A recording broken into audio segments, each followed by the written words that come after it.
तो हम लोग चर्चा कर रहे थे अर्थिंग के बारे में, और आज हम लोग पढ़ रहे हैं कि कितने प्रकार के अर्थिंग होते हैं।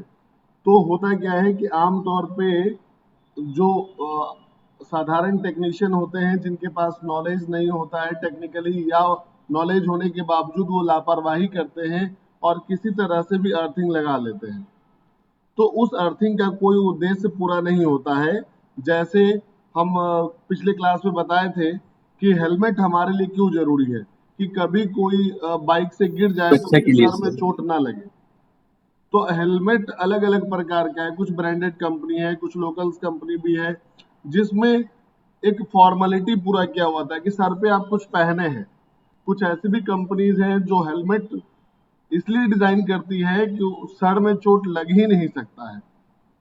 तो वही बात है बाबू, कि अगर आप सोच रहे हैं कि खाली जमीन पे एक रॉड जाके लगा दिए और उससे अर्थिंग ले लिए, तो फिर अर्थिंग हम लोग जिस उद्देश्य से बनाए थे कि हमें वो सुरक्षा पहुंचाएगा, वो तो पूरा ही नहीं हो पाएगा। तो जो नियम आपको बताए जा रहे हैं उसी नियम का पालन करना है अर्थिंग करने के लिए। ध्यान से सुनिए, जो नियम आपको बताए जा रहे हैं उसी नियम का पालन आपको अर्थिंग करने के लिए किया जाता है, जिसमें सबसे पहला चर्चा कर रहे हैं हम लोग पाइप अर्थिंग का, और दूसरा चर्चा करेंगे प्लेट अर्थिंग, और तीसरा रॉड अर्थिंग का। मतलब तीन प्रकार के अर्थिंग होते हैं, pipe earthing, plate earthing, rod earthing. तो चलिए देखते हैं एक एक करके तीनों के बारे में। यहाँ देखिए प्लेट अर्थिंग का एक डायग्राम हमने बनाया है, आप गौर से देखिए, अभी बनाइएगा मत, पहले समझ लीजिए उसके बाद बनाइएगा। प्लेट अर्थिंग इसका नाम पड़ा क्यों है, पहला सवाल यही है कि इसको हम लोग प्लेट अर्थिंग बुलाते क्यों हैं।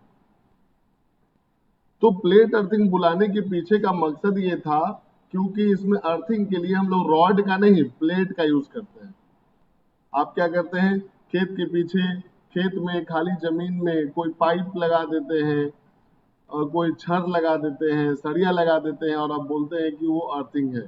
तो वो रॉड होता है। अगर आप रॉड लगाते हैं तो रॉड अर्थिंग, अगर आप पाइप लगाते हैं तो वो पाइप अर्थिंग, लेकिन अगर आप प्लेट लगाते हैं तो प्लेट अर्थिंग।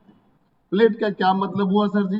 प्लेट का मतलब हुआ कि इस आकार का कोई लोहे का टुकड़ा, स्क्वायर का या रेक्टेंगल का, आयत के आकार का या स्क्वायर के आकार, वर्गाकार, हम लोग प्लेट लेंगे, एक प्लेट होगा, उसे हम लोग प्लेट अर्थिंग कहेंगे। लेकिन इस प्लेट अर्थिंग में क्या होता है वो जान लीजिए। जो जमीन है, जो पृथ्वी है, पृथ्वी से नीचे कम से कम 2.5 मीटर का गड्ढा आपको करना पड़ेगा। ये आपका जमीन हो गया पृथ्वी, पृथ्वी से नीचे 2.5 मीटर कम से कम, लेकिन अच्छा होगा कि 3 मीटर का गड्ढा आप करें, लेकिन कम से कम आप 2.5 मीटर भी गड्ढा करते हैं तो चल जाएगा काम।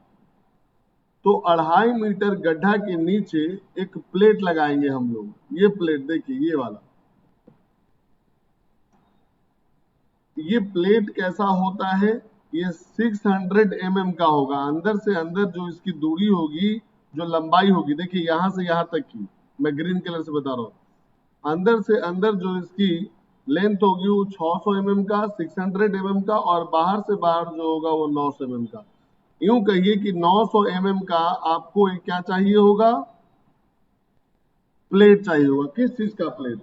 या तो आप कॉपर का प्लेट यूज कर सकते हैं, या आप गैल्वेनाइज्ड आयरन का यूज कर सकते हैं। अब ये गैल्वेनाइज्ड आयरन क्या होता है सर जी? एक प्रकार का लोहा, कच्चा लोहा, जिस पे इस तरह से बनावट किया जाता है, पॉलिश किया जाता है कि उसमें जंग नहीं लगता है, वो गैल्वेनाइज्ड आयरन होता है। तो आपको बहुत अच्छे से पता है कि लोहा से कई गुना बेहतर सुचालक है तांबा, लोहा से कई गुना बेहतर सुचालक है तांबा। तो जब तांबा का प्लेट लेंगे ना, तो 3.15 mm की उसकी मोटाई होगी। उसकी मोटाई कितनी होगी? मात्र 3.15 की मोटाई होगी। लेकिन अगर वही लोहा वाला हम लोग यूज करेंगे तो उसकी मोटाई बढ़ जाएगी, वो 8.3 का होगा। तांबा और कॉपर एक ही होता है। हाँ, वेरी गुड। कॉपर को ही हिंदी में हम लोग तांबा बोलते हैं। Thank you. कॉपर को ही हिंदी में हम लोग तांबा बोलते हैं। एल्युमिनियम को अंग्रेजी में भी एल्युमिनियम, हिंदी में भी हम लोग एल्युमिनियम ही बुलाते हैं। आयरन को लोहा बुलाते हैं, ठीक है। तो हम लोग को ये पता चल गया कि सर जी जमीन से अंदर 3 मीटर का गड्ढा करना है, उस गड्ढे के अंदर एक प्लेट डालना है, वो प्लेट 900 mm का लंबा और चौड़ा होगा। 900 mm का लंबा और चौड़ा यानी कि वर्गाकार के शेप में रहेगा। 900 mm उसकी लंबाई होगी, 900 mm उसकी चौड़ाई होगी, और साथ साथ में उसकी जो मोटाई होगी, अगर आप तांबे का यूज करते हैं तो 3.15 mm का, और अगर लोहे का यूज करते हैं तो 8.3 mm का इसकी मोटाई होगी। उस प्लेट को हम लोग को सुला के नहीं रखना है, मतलब हॉरिजेंटल वे में नहीं रखना है। जैसे टेबल जो लगता है आपके घर में, खाने वाला टेबल या पढ़ाई वाला टेबल, वो सोया हुआ है, हॉरिजेंटल है, उसको हॉरिजेंटल बोलते हैं, वो सोया हुआ है। लेकिन अगर उसी चीज को आप खड़ा करके रखते हैं तो उसको वर्टिकल बुलाते हैं। उसको क्या बुलाते हैं बाबू? वर्टिकल बुलाते हैं। वर्टिकल। वर्टिकल जैसे हम लोग जब खड़ा है ना तो ये वर्टिकल है। जैसे अभी हम लोग खड़ा है ना, बैठे हुए हैं तो वर्टिकल है, जब लेट जाते हैं तो उसे हॉरिजेंटल बोलते हैं। जब लेट गए तो हॉरिजेंटल, जब खड़े हैं तो वर्टिकल। उसी तरीके से जो प्लेट होगा वो खड़ा रहेगा, सोएगा नहीं, खड़ा रहेगा। उस प्लेट में हम लोग क्या करते हैं कि नट बोल्ट के माध्यम से, नट बोल्ट के माध्यम से एक पाइप को कनेक्ट करते हैं। ये वाला पाइप देखिए डायग्राम में मैं बना रहा हूं, इस वाले पाइप को कनेक्ट हम लोग करते हैं नट बोल्ट के माध्यम से। उस प्लेट में हम लोग पाइप को जोड़ते हैं।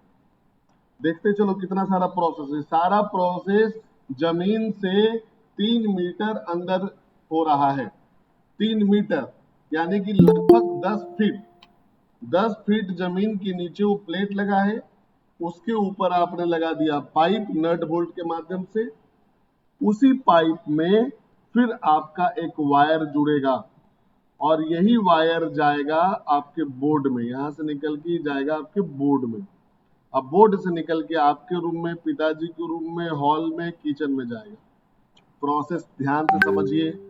सबसे पहले 3 मीटर गड्ढा, गड्ढे में 900 mm का प्लेट, उस प्लेट से नट बाल्टू के माध्यम से एक पाइप कनेक्ट किया जाएगा, जो लगभग 13 mm का पाइप होगा। पाइप जो होगा वो 13 mm का होगा। मैंने यहाँ लिखा हुआ है 12.7 mm। जो पाइप होगा वो लगभग 13 mm का होगा। इसी पाइप में फिर यहाँ नट बोल्ट के माध्यम से हम लोग वायर को जोड़ते हैं, वो वायर जिससे घर में वायरिंग किया जाता है, जिसे हम अर्थ कंडक्टर कहते हैं। अब क्या होता है, ध्यान से सुनते चलिए, अभी कहानी खत्म नहीं हुई है। जमीन के अंदर अर्थिंग किया हुआ जाता है। मैं कल भी बता रहा था कि बेहतर अर्थिंग तब होगा जब अर्थिंग में कम से कम प्रतिरोध होगा। कम से कम प्रतिरोध पाने के लिए आपको बेहतर अर्थिंग चाहिए, और अर्थिंग का जो स्थान है वो हमेशा नमी वाला होना चाहिए, हमेशा भींगा भींगा जैसा होना चाहिए। इसके लिए हम लोग क्या करते हैं सुनिए, एक और पाइप जोड़ते हैं। एक पाइप लगभग 13 mm का था, दूसरा पाइप 19 mm का है। ये 19 mm का पाइप केवल प्लेट पे रखा जाता है। मान लो ये प्लेट है, इस प्लेट पे 19 mm का पाइप आके रखा जाएगा इस तरह से।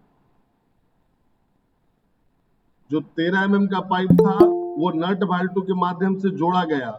जो 19 mm का पाइप है वो क्या किया गया, बस रखा गया। आखिर क्यों रखे हैं सर इसको? इस 19 mm के पाइप के माध्यम से हम लोग पानी का, इसमें समय समय पर पानी दिया करेंगे। जब ये पानी देंगे ना तो ये प्लेट भींगेगा। तो इस वाले पाइप का काम है पानी देना, ताकि अर्थ प्लेट ठंडा रहे, नमी रहे, तो वो ज्यादा अच्छा काम करेगा। तो एक पाइप प्लेट को ठंडा करने के लिए है, पानी पहुंचाने के लिए है, और दूसरा पाइप अर्थिंग का वायर लेके रूम में जाएगा। दोनों पाइप का यूज अलग अलग है। जो पानी वाला पटाने वाला पाइप है उसको नट बाल्टू से हम लोग कसने की आवश्यकता नहीं है, लेकिन जो आपका पाइप अर्थिंग में यूज होने वाला है वो नट बाल्टू के मदद से नट बोल्ट के माध्यम से टाइट होगा। देखिए गौर से देखिएगा डायग्राम को तो आप दिखेगा, यहाँ पर देखिए निशान बना हुआ है, सिंबल बना हुआ है, जिससे आपको ये पता चलेगा कि वहां पर स्क्रू लगेगा, नट लगेगा, बोल्ट लगेगा। अब इसमें भी एक कहानी है, क्या इंटरेस्टिंग कहानी है। पाइप में आप पानी जब देंगे तो कितना पानी देंगे, क्या करेंगे, इसके लिए याद कीजिए बचपन में जब आप एक पौधा लगाते थे बाबू, या अभी भी जब पौधा लगाते हैं तो आसपास हम एक क्यारी बना देते हैं मिट्टी का या ईंट का।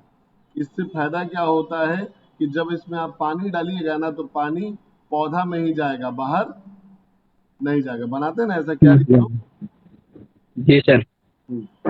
तो इसी तरह का क्यारी हम लोग बनाएंगे यहाँ पर, पानी की सही तरीके से वहां पर यूज होने के लिए। यहाँ पर सीमेंट का और पत्थर का, सीमेंट और गिट्टी जो होता है उसका एक चबूतरा बनाएंगे। बहुत छोटा सा चबूतरा होगा ये, जो बस ये करेगा कि पानी आपका जब आप बाहर दीजिएगा पाइप के माध्यम से तो पानी इधर उधर बर्बाद नहीं हो, सबका सब पानी कहाँ जाए, प्लेट अर्थिंग के पास। वो स्टॉक बना लेगा अपना। हाँ। अब एक चीज इसमें और याद रखिए, चूंकि ये पाइप है तो इसमें कभी मेढक जा सकता है, कभी बच्चा लोग क्रिकेट खेलेगा तो बॉल जा सकता है। इसीलिए इस पाइप के ऊपर हम लोग क्या देते हैं, कीप देते हैं। कीप समझते हो ना, टिप, जिससे हम लोग मिट्टी तेल पहले मिलता था, सरसों तेल मिलता था, पेट्रोल मिलता है, डीजल मिलता है, तो कीप दिया जाता है जो ऊपर मुंह फैला टिप हुआ सर, रहता है, टिप नीचे बोलते पतला हैं। रहता है। टिप बोलते हैं, साथ जो तेल साथ में नापने में काम उसके किया ऊपर एक जाता है। जाली लगा हुआ रहेगा, साथ साथ में क्या कहेगा, एक जाली लगा हुआ रहेगा, जिससे उसमें मेढक नहीं जाए, कोई कीड़ा नहीं जाए, कोई चिड़िया अपना घोंसला नहीं बनाए, कोई क्रिकेट का बॉल ना चला जाए, मिट्टी ना चला जाए। तो एक जाली बनाया जाता है जिससे पाइप क्या होगा, पाइप खराब नहीं होगा, पाइप जाम नहीं होगा। पाइप जाम हो जाएगा तो प्लेट तक पानी नहीं पहुंच पाएगा।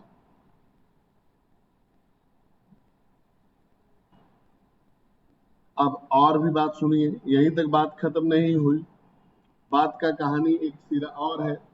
जो पानी आप देंगे वो पानी अंदर आएगा, तो यहाँ पर तो प्लेट लगा के आप रखे हैं तो मिट्टी रहेगा आसपास, तो जमीन के अंदर जो मिट्टी होगा वो उसकी अवशोषण शक्ति कम होगी, बहुत टाइट होता है। जमीन के अंदर जो मिट्टी होता है वो टाइट होगा।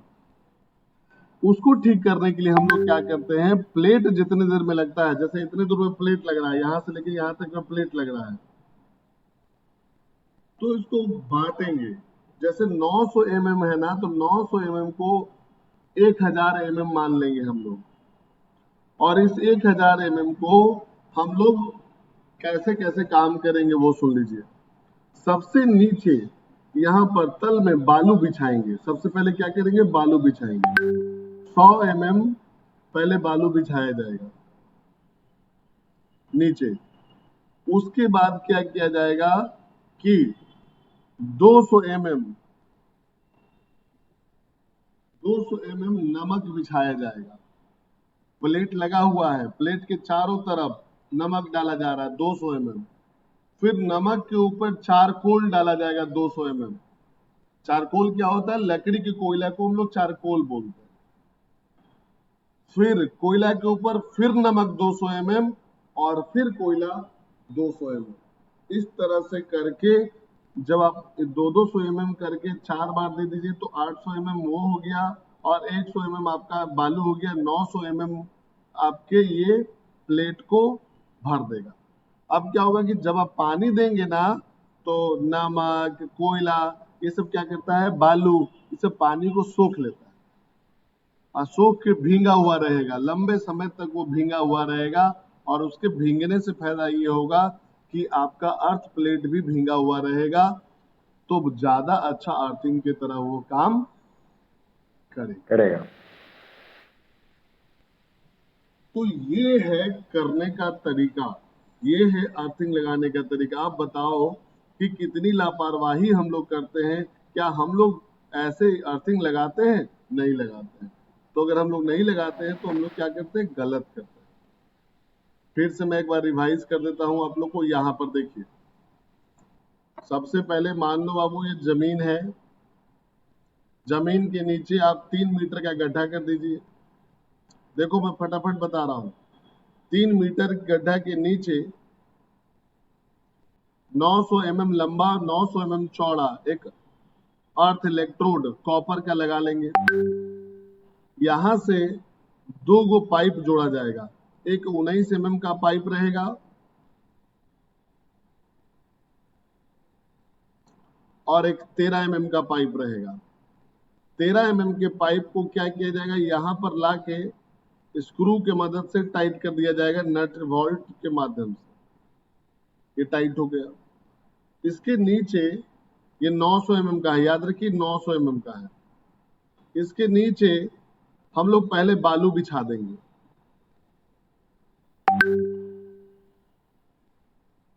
इस बालू जब बिछा देंगे उसके ऊपर प्लेट रख देंगे। प्लेट रखने के बाद हम उस पर नमक डालेंगे। नमक को हम यहाँ ब्लू रंग से दिखा रहे हैं। 250 mm नमक डाल दिए, फिर 250 mm कोयला, फिर नमक और फिर कोयला। इस तरह से पूरा का पूरा प्लेट ढक जाएगा। यहां पर क्या होगा, पानी देने के लिए एक चबूतरा बना देंगे। इसके माध्यम से आप जब चाहिए तब यहाँ पर पानी पटाइए और पानी यहाँ लेकर आएगा इस तरह से, और पूरे इस पाइप को, चारकोल को, कोयला को, बालू को, सबको भिंगा देगा। अर्थ प्लेट भी भींग जाएगा और बहुत अच्छा अर्थिंग की तरह काम। ठीक उसी समय जो ये पाइप आप लगाए थे वो 13 mm का, इससे एक वायर लेंगे हम लोग और उस वायर को ले जाके बोर्ड में लगा देंगे। और ये बोर्ड वाला क्या होगा, हर रूम में आप ले जाइए। यही तो सिंपल है आपका earth plate, plate earthing. Plate earthing इसी का नाम है, प्लेट अर्थिंग इसी को हम लोग बोलते हैं। जो आपके गांव घर में जो बिजलीकरण हो रहा है, विद्युतीकरण योजना चल रही है, वहां जो पोल लगता है तो पोल में करंट नया आए इसके लिए हम लोग प्लेट अर्थिंग का ही यूज करते हैं। आप देखिएगा अगर आपके आसपास में अगर पोल लगेगा तो जो गड्ढा किया जाएगा तो गड्ढे के नीचे प्लेट लगाया जाएगा, गड्ढे के नीचे प्लेट लगाया जाएगा ताकि पोल में करंट ना आए। पोल में करंट आए तो वो नीचे लेकर, तो इस तरह से हम लोग प्लेट अर्थिंग करते हैं। प्लेट अर्थिंग करते समय हम लोग को ये ध्यान देना है कि अगर प्लेट आप लेते हैं तांबा का तो पाइप भी लीजिए तांबा का, घर में वायरिंग कीजिए वो भी तांबा का। अगर आप लोहा का यूज कर रहे हैं प्लेट तो पाइप भी लीजिए लोहा का, लेकिन तार जाएगा तांबा का ही। लेकिन पाइप में आपको छूट है, यानी कि पाइप और प्लेट दोनों एक ही मटेरियल का होना चाहिए। पाइप और प्लेट दोनों एक ही मटेरियल का होना चाहिए। ऐसा क्यों सर जी? क्योंकि दो अलग अलग स्वभाव के जब लोग होंगे ना तो वहां पर कार्बन लग सकता है। आप देखिए, आप जहां पर सिलेंडर रखते हैं, जहां पर बाल्टी रखते हैं लोहा का, तो जमीन पे जंग लग जाता है। जबकि फर्श आपका किसका बना है, सीमेंट का, टाइल्स का, पत्थर का, लेकिन वहां जंग क्यों लगा? क्योंकि ये नियम है, जब दो अलग अलग स्वभाव के लोग मिलते हैं ना तो वहां पर कुछ ना कुछ केमिकल रिएक्शन होगा और उसकी वजह से आपको परेशानी होगा। तो अगर प्लेट है आपका कॉपर का, पाइप है आपका आयरन का, तो वहां पर परिणाम ये निकलेगा कि वो आपको कार्बन लग जाए। जाने के कारण लगेगा ना सर? दो अलग अलग केमिकल, हाँ दो केमिकल अलग अलग होंगे तो कार्बन लगे, इसलिए हम लोग एक ही तरह के मटेरियल का यूज करें।